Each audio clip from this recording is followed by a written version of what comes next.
What's going on, guys? LSU Recruiting HQ, your host Michael Sedetol here, and we got one topic today and one topic only, and that is LSU Baseball.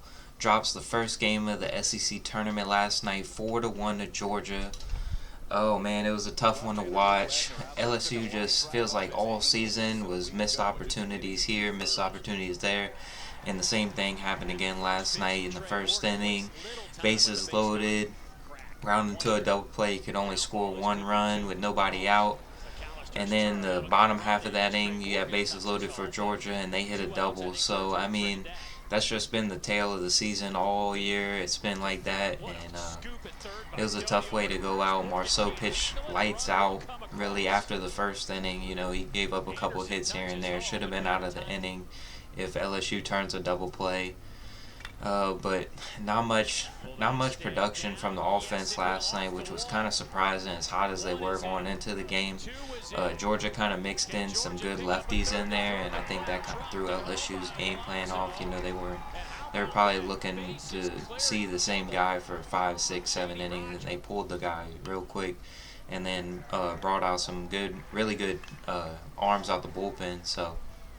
So just first and then the second inning and then the eighth inning, I believe, were great chances for LSU to score multiple runs, and they couldn't capitalize on any of them. So what does that mean for LSU? Well, now they have to sit and wait, because right now they sit at 34-22 overall, finished 13-17 in the conference, and to me personally, I think they're in.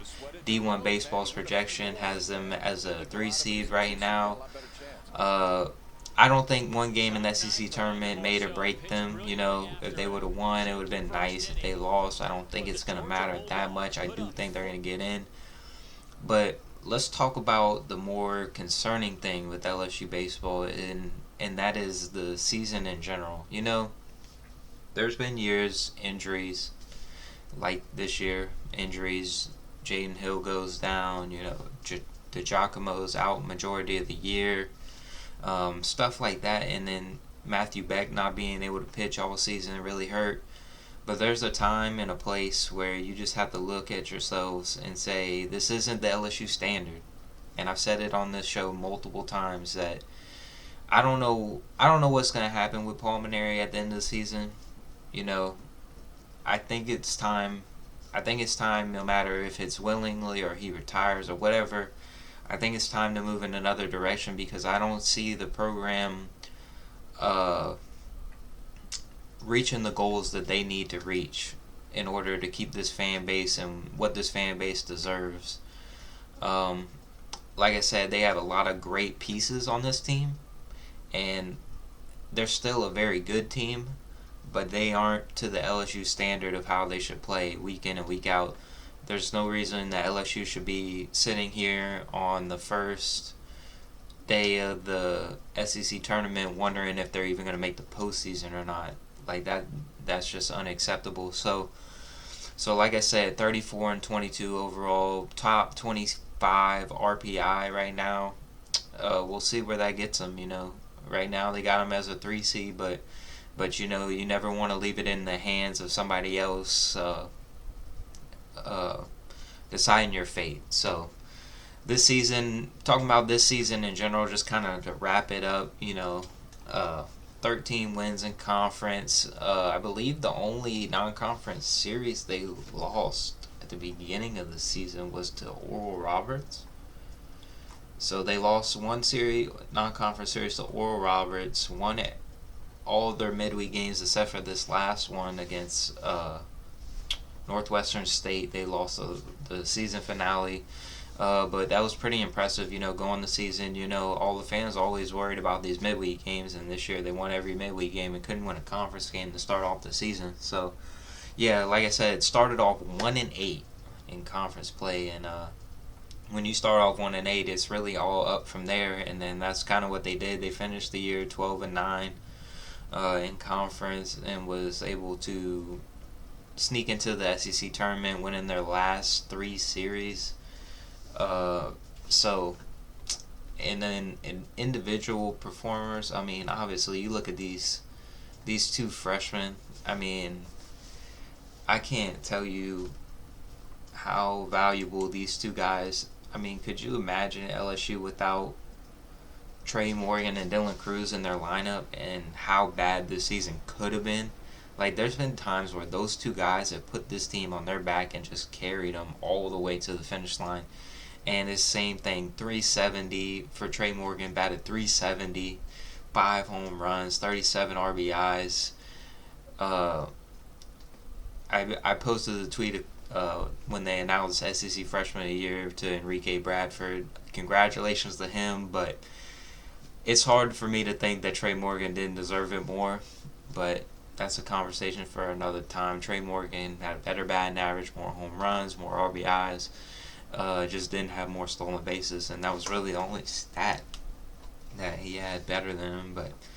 But like I said, you leave those decisions to people that make a lot more money than I do. So, but Trey Morgan, Dylan Cruz, Jordan Thompson, 3 superstar freshmen that are going to be on this team for the next 2 years, and boy, you have got to make that work, because that is a great core to have, and that is something that's either Paul Mainieri or the next head coach or whoever it is needs to take advantage of.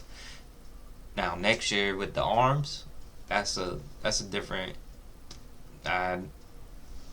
We'll see how that goes. I'm not sure what the status on AJ Labus is coming back, but if we could get him back, obviously Marceau's gone. I hate to break it to you, Marceau is gone. That man's gonna be a top 2 round pick, and he is gone. And that man has been lights out all year. I feel so bad for him. My man got a 2-4 record overall and has pitched lights out all season. ERA under 2.7, man. Man's 2-4. Like, come on, get this man some run support, guys.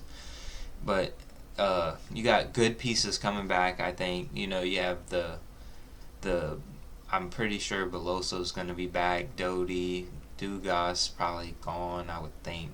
And then looking up and down you got pieces that you're sticking here and there. DeGiacomo be back.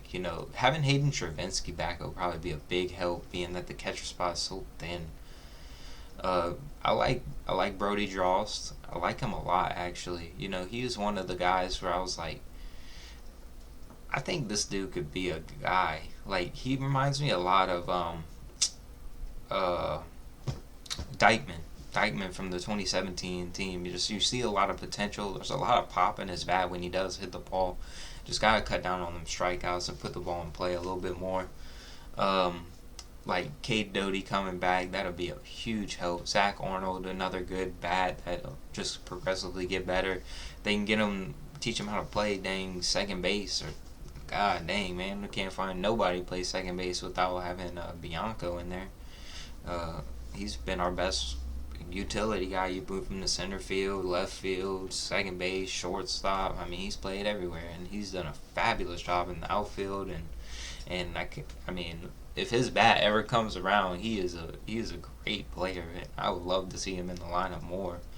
But he always has that scare factor as far as being able to take you deep. So, but another down year for LSU baseball.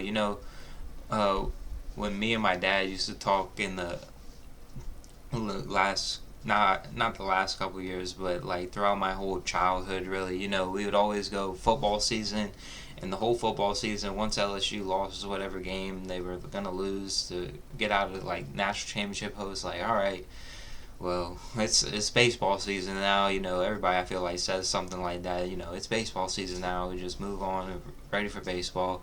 And then kind of now it feels like, hey, I can't wait to get baseball over with, because, man, I'm ready for football season, man, and that's coming up soon. We got camps coming up this month, and it's going to be a great time. Well, that's all I got for today, guys. I'm going to keep it short for you guys. It's Memorial Day weekend coming up. Hope you guys all have a great holiday, and hope to see you next time. Make sure, if you haven't already, man, like, subscribe, comment on the video, and let me know what you guys think. You guys have a really blessed day. Bye.